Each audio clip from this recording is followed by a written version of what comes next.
सारे मुख्यमंत्री बनारस में, सारे मंत्री बनारस में, 8 गवर्नर लेफ्टिनेंट गवर्नर बनारस में, पूरी ताकत लगा दिया बनारस में, और जीतने में पसीने फेंक दिया प्रधानमंत्री ने।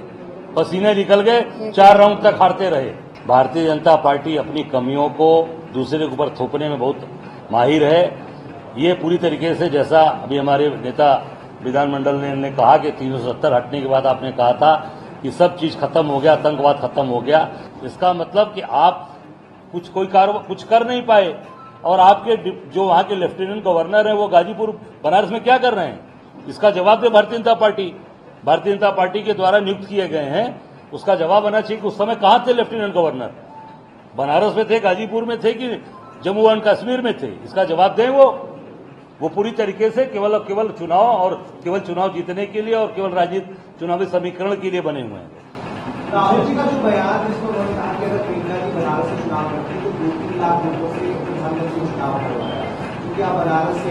निश्चित तौर से हम लोगों ने बहुत पहले ही आदरणीय प्रियंका जी से आग्रह किया था और उसे निवेदन किया था कि आप आइए बनारस, आप हम सब लोग एक मजबूत आपको एक अपनी बहन और एक भाई की तरह मिलकर चुनाव यहां लड़ेंगे और निश्चित तौर से मोदी को हराएंगे।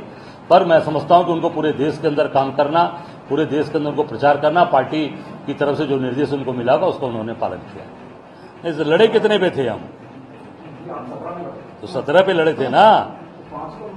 तो नहीं, फिर कैसे 17 में हम लड़े, 17 में हम 6 जीते हैं। हम 80 पे नहीं लड़े हैं। हम 80 पे लड़े होते तब ना आप कहते ये बात। 17 लड़े, 17 में हमारा परफॉर्मेंस देख लीजिए, वोट का परसेंटेज देख लीजिए हमारा 17 पे 80 पे मत काउंट करिए।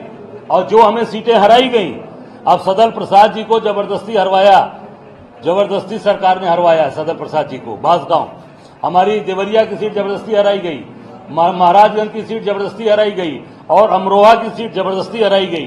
बनारस में पूरी तरीके से सभी मंत्री, मुख्यमंत्री, मैं अकेला, मेरा मनोबल, मेरे कार्यकर्ता और मेरी जनता, सारे मुख्यमंत्री बनारस में, सारे मंत्री बनारस में, 8 गवर्नर लेफ्टिनेंट गवर्नर बनारस में, पूरी ताकत लगा दिया बनारस में, और जीतने में पसीने फेंक दिया प्रधानमंत्री ने। पसीने निकल गए, 4 राउंड तक हारते रहे। देखो ऐसा है, ये भारतीय जनता पार्टी के लोग जिनको बनाए हैं, पहले उनसे तो काम ले नहीं पा रहे हैं। उनके लेफ्टिनेंट गवर्नर बने हैं, वो जम्मू के वहां आतंकवादी घटना घट रही है, वो बनारस और मेरी घूम रहे हैं, आपने गाजीपुर में घूम रहे हैं। तो पूरी तरीके से खुद अपने आप को पहले झांक कर देखिए। और निश्चित तौर से हम लोगों ने हमेशा ट्राइबल्स को बढ़ाया, आगे बढ़ाया भी है। मोना जी इस पे आपसे कुछ जवाब देंगे।